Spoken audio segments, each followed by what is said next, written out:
നമുക്ക് ഒരു ചായ കുടിക്കാൻ പോയാലോ? ഓക്കേ.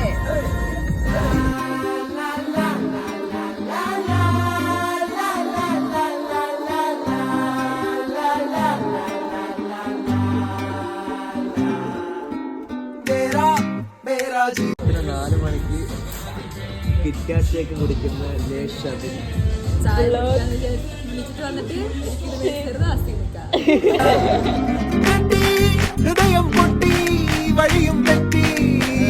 ഫലൂടയാണ് ഗൈസ്. എന്തോളിയാ ഇതെന്തോ സാധനം എന്ന് പറഞ്ഞാ നീ? അതിന് മറ്റേ ഇല്ല 5 വയസ്സുള്ള പിള്ളേർക്ക് പോടുണ്ടോ നോക്കുന്ന സാധനം ഉണ്ടല്ലോ.